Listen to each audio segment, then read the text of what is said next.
نه ولا ورکو قسم نه دی ولا مال گورنمنت تنخواه راکېږي نه ایم پی ای مال نه راکېږي او د افسرانو په حکم کیو کنه زم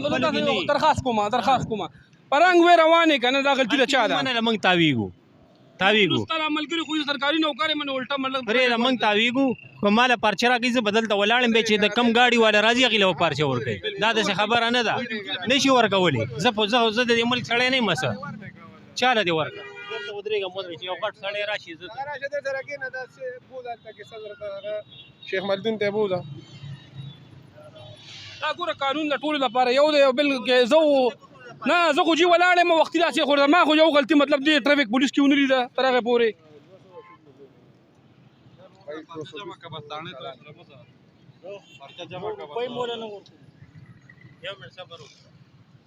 دا چې دا ملګری ډېر غوسه دی به 1 روپۍ هم ولې نه ورکوم دا خو نه ده پکار داسې یار تا خو مطلب ټرافیک والا په دې ټایم کې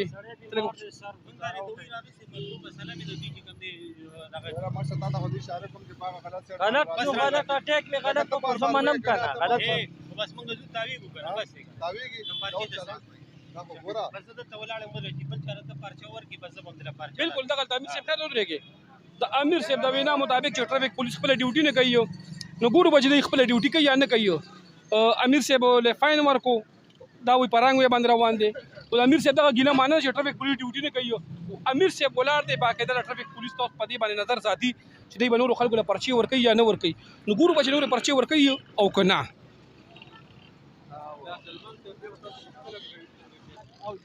ګایډ کې په خبره چې لکه مطلب یا دې په غلطه دی یا دې په رنګ وې را روانو ما ته خو لکه ما ته خو ورور وینو ما ورته قسم خبره وکړه چې ته په رنګ وې روانې دې ټایم کې ستا غلطي ده موږ سوچ وکړو کنه الریډي دا وګوره دا کسان خو په غلطه دي نو لکه څنګه موږ ټریفیک والا ته ګوته نیسو دغه زم وایم کنه ما ورته دا وویل چې ته په رنګ وې روانې دې ټایم کې ستا غلطي ده او ته به خامخا فاین ورکې او نو لکه دا خو یو روغ اصولو خبره ده چې بس پولیس ودرولې پولیس پتا دغه درکوي پرچه پولیس ته پیمان وایي په غلطه ودرول که په سمه په سمه دا چې کوم دی نقصان د چا دی دا نقصان نه دی عوامو په دې روډ روان دی او که دا ګاډي ولا په مخه ورلو سبا به دا پوه د ټرافیک پولیس نه کېږي زما اوس تا نه کېږي اوس دا یو کس راغی دلته وویل چې لکه ما ته مړه شوی دی که نه نو که د هغه طرفه مړه شوي او په پرشر کې ګاډي را رواني نو لکه دې به څه کوي بیا دی خو په منځ کې خو ورته دی ولاړ دی د ده لپاره باقاعده هغلته یوټرن جوړ کړی دی د پیاده خلکو دپاره هغه د مخامخ فلایوور جوړ دی دوی چې د کم دی دغه لارې استعمال کړي بیا د پولیس ورکړي پرچه ځه ځان نه سموم ته نه سمې نو دا قانون به څوک سموي قانون به څوک سموي بالکل ستاسو خبره ټیک ده لکه موږ عوامو له پکار دی چې موږ د پولیسو سره تعاون وکړو باقاعده چې دوی اشاره وکړي نو پکار دی موږ ګوره دوی اشاره هم کوي یو خلک پرې را روان دي بیا چې لکه دې څه وایي لکه خلک نه پوهېږي چې یاره دا پولیس څه وایي چې په دغې ته وشه لکه خواله ول راځي چې ولې څه چللی لکه قانون به ته په زوره منې نو دې کې سل مسلې نور هم پیدا کېږي کېدای شي تاسو وګرځئ د نورو خلکو نه مشوره واخلئ د نورو خلکو دا خبرې واورئ چې دا خلک عام شهري و چې دې دومره مطلب مثبت سوچ لري چې په دې کې د عوامو نقصان دی نو بیا خو ما ورته پکار چې قانون فالو کوو د قانون مطابق بیا خپل په دې رنګ وې باندې دا نقصان د چا دی دا نقصان د عوامو بیا د عوام د پولیس نه ولې ګیلې کوي چې تاسو موږ ته زیاتې کوي عوام د پولیس داسې ګیلې کوي عوام دا روډ دی جوړ د پاره چې دې باندې کم نوخار د دې په دې سایډ به استعمالي او په خبردار نه راځي په هغه سایډ به استعمالي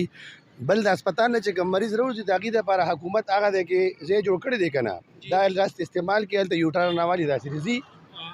دې لنډو دا لار استعمالي د ولې استعمالي دا خو دې د خپل ځان قاتلان دي په خپله دا چې یو مریض د سره وي او ته په رنګ سایډ روان یې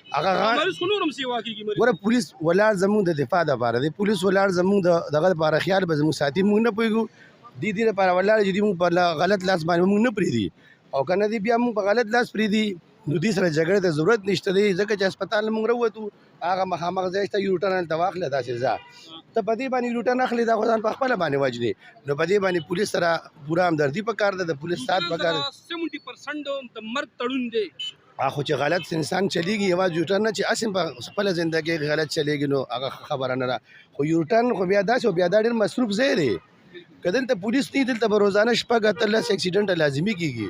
نو دې سره د پولیس سره همدردي پکار ده باقاعدګۍ سره همدردي پکار ده دې سره تعاون پکار دی که یو کس نه پوهېږي چې دې پوهېږي چې واپس شه په خپل لار باندې او که د هغې باوجود د پولیس سره جګړه کړي نو هغه به